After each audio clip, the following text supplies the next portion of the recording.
My name is Suji, and welcome to my YouTube channel.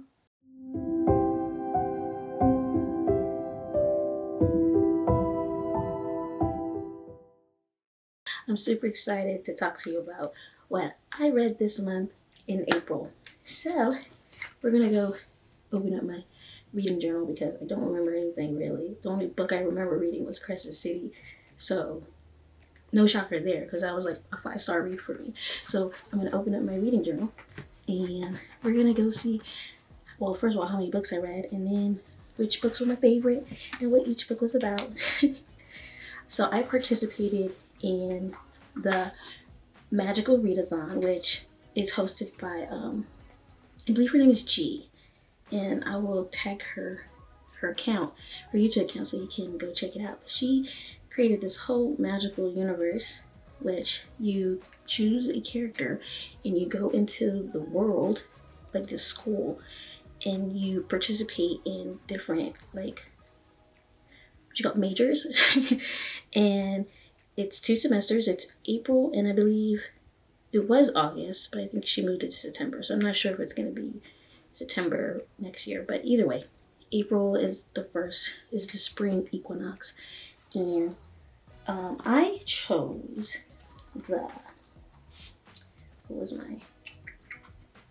I chose the Mage Hunter as my major for this year. So this is my second year participating, so I wanted to change it up. So I chose the Mage Hunter for the Irelium Academy. So this is what it looks like in my journal. It's so pretty. It's the little school. And for the prompts that I had to read for the Magical Readathon was, I had to take a class in Conjuration, Elemental Studies, Spells and Incantations, and Restoration. So I had 4 books that I had to read, and then on top of the 4 books I read, I was participating in a buddy read, which I did not accomplish, unfortunately, in April, but I'm going to finish it in May, and I read some other books. But let's talk about the 4 books that I read for April, for the Magical Readathon. So for Elemental Studies, I needed to have a fruit on the cover. So I went on Kindle Unlimited. A friend like me, I wanted to read from my TBR list, but I didn't have any books that had fruits on it. So I chose a book called The Art of Half-Brick. And I thought it was a comic book. I was so, like, hoodwinked on that one. Because it's not a comic book, but it is about a company who started the Fruit Ninja game, if you know the Fruit Ninja game. And it was really actually a pretty interesting read. I was prepared to read a comic book, and then when I saw it wasn't a comic book, that just threw me off. So I read The Art of Half-Brick by, who is this by? I think it's by the people who make Fruit Ninja. I gave it a 2 out of 5 stars, and it's the only reason why I gave it 2 out of 5 is because primarily it was just I only knew about Fruit Ninja, and I had no idea about the other games they made, but the portion on Fruit Ninja was really cool, and how they even pushed through to make the game was really cool. So I gave it a 2 out of 5. Most of it is drawings of their games, which is cool and fun, but like I said, I came in thinking I was gonna read a book, a comic book, and it wasn't that. So I think my mind was just a little disappointed. It's really my fault, and the rating is purely on me, but 2 out of 5, that's what I gave it. Next I read, which was needed for Spells and Incantation. It needed to be the word from my last book title, which was The Art of Half-Brick. So the word I took from The Art of Half-Brick was, can you guess? The. And so I read The Walking Dead. So I chose The Walking Dead, and I had originally watched the TV series, and I only watched season 1. I only got up to like 3 episodes of season 1 because I don't know, something about the whole show gives me some type of anxiety, and I don't like it. And I love zombies, and I love zombie movies, so I don't know why The Walking Dead gives me so much anxiety. And just like the TV show, the book gives me just the same amount of anxiety. And it's literally like the first book that I read literally matches the first episode.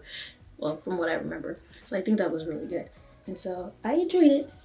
I'm not going to continue reading it because it gives me anxiety for some reason. I don't know why. I don't like it. I don't know. Something about the zombies. But I gave it a 3 out of 5. It was really good. It was fun. It was a good read. I won't read it again though. So next for April, these that I had to read was for Conjuration was a random country generator for an author, and I needed to do it 5 times. And I did do that, and I should have probably narrowed down the countries. So I don't remember what I first got, but I didn't have any books for that, and I really wanted to clear out my TBR. So I chose, this is what I purely chose, is from my list. If I didn't have anybody who was on my list that was from a different country, then I would have totally went and bought a book, which I'm not against doing. But because I was trying not to buy a book, I chose to read The Stars Are Dying by Chloe C. I'm not going to say her last name because I'm going to butcher it. But I chose that, The Stars Are Dying. And if you remember from my TBR fiction video, I purely bought that book because I saw it was pretty and it's beautiful and the cover is beautiful and it feels so good. Like, I think it's the publishing company is Bramble. They did a great job in creating that book. But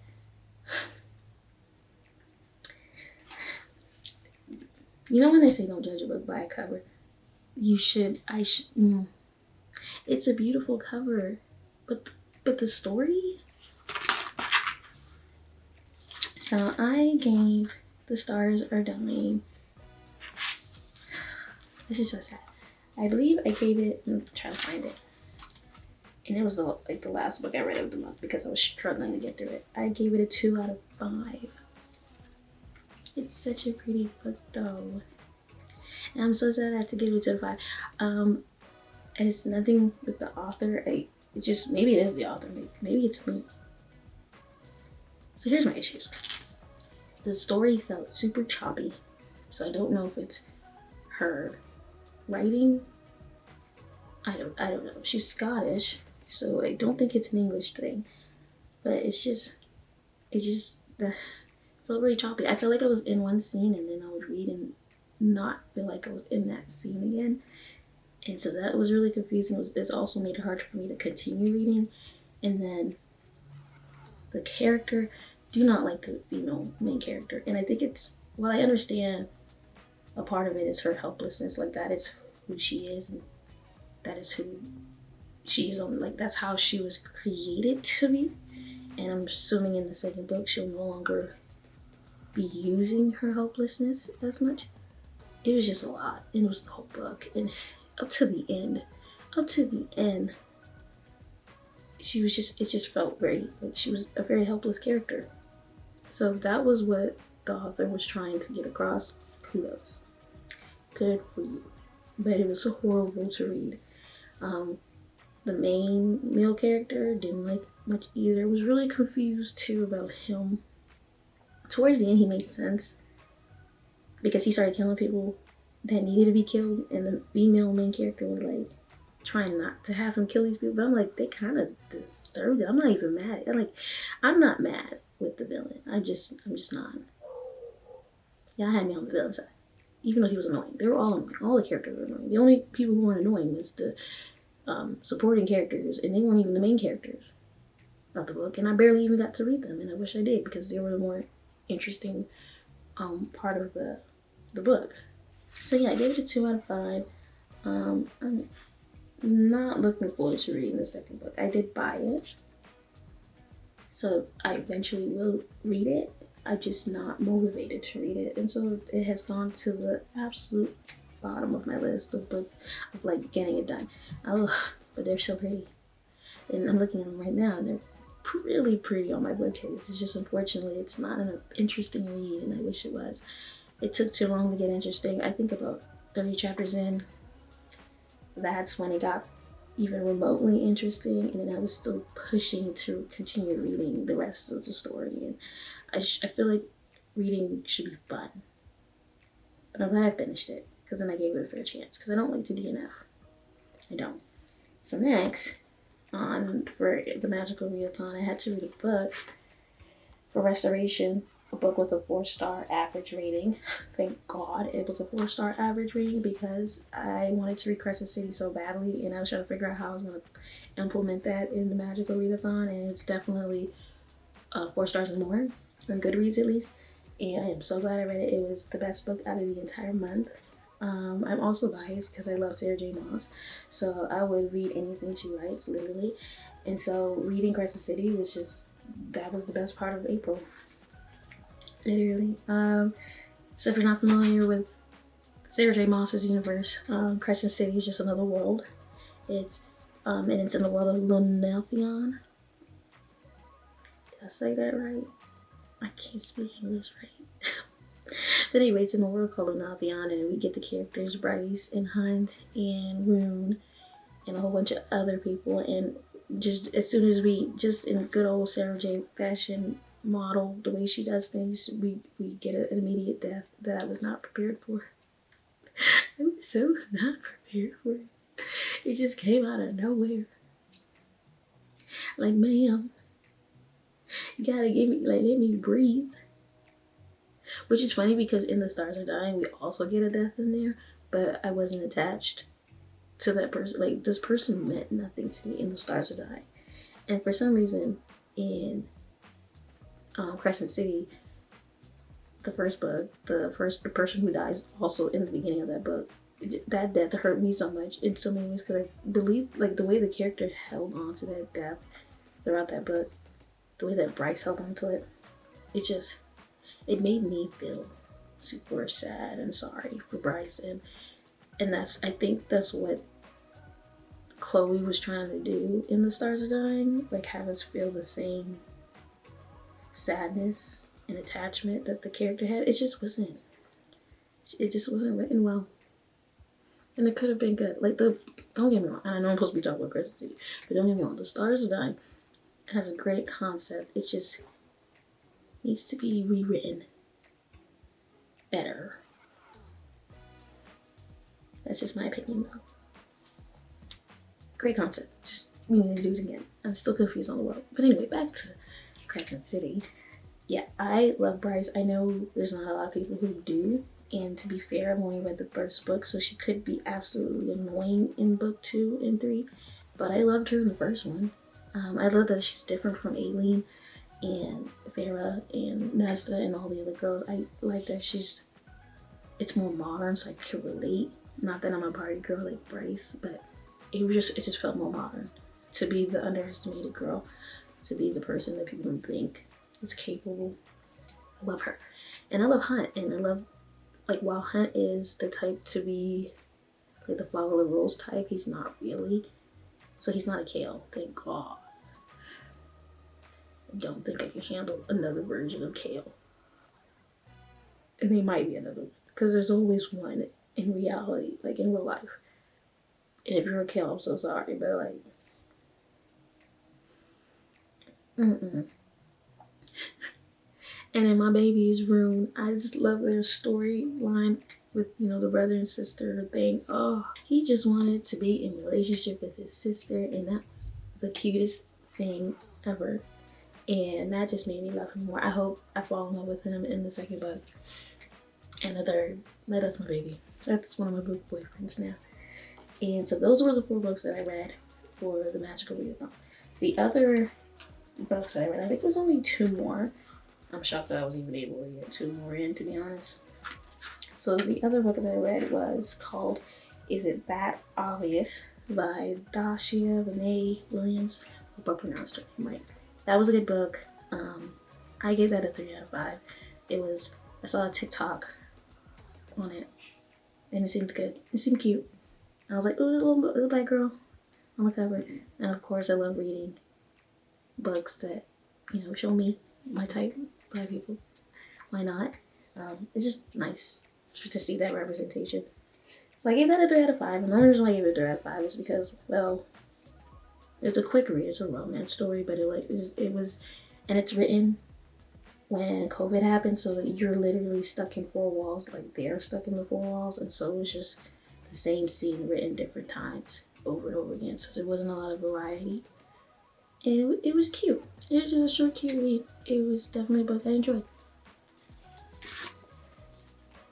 And then I read This Is Not a Kid's Book, Sleepover. Oh my god, I love the book. I saw that on TikTok too, and I had to get it. It's so funny. It takes you on a roller coaster ride. Like, you just don't expect the twists and the turns. And so I definitely recommend getting that book. It's so fun to read. I can't wait to get the other ones. I gave that a 5 out of 5. So, and my humor, well, if you like dark humor, you're gonna love that. So, and I think that's all I read this month. Yeah, 6 books. That's a lot of books for me. I'm super excited that it was a very productive reading month. So I figured you might want to know my standards for rating a book. And these are purely based on my feelings, how I feel. This is not a universal rating level. What you may consider 5 stars, I may consider 1, vice versa. So, just so you have an idea.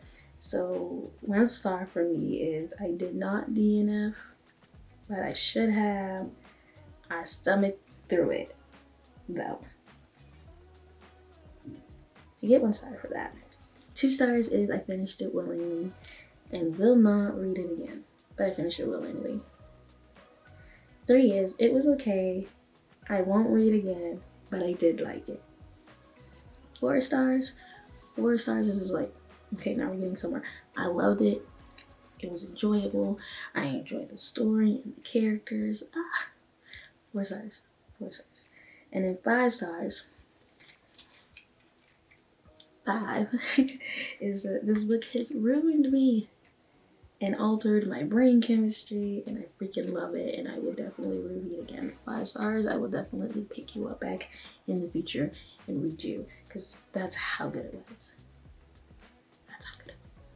And I don't usually rate series, because I was never really a big series girl, but the only series so far that has ever gotten like 5 stars, and I would read every book again, even that 1 book in that series that I would not read, was the Throne of Glass series. I will literally read that whole series again. Even Tower of Dawn, and I hate Tower of Dawn, but I will read it again. That whole series gets 5, even though I don't think I gave Tower of Dawn 5 stars. I don't think I gave all the books 5 stars, but it just collectively, beautiful. Yeah, thank you for checking out this video, and I'll see you in the next one. Bye!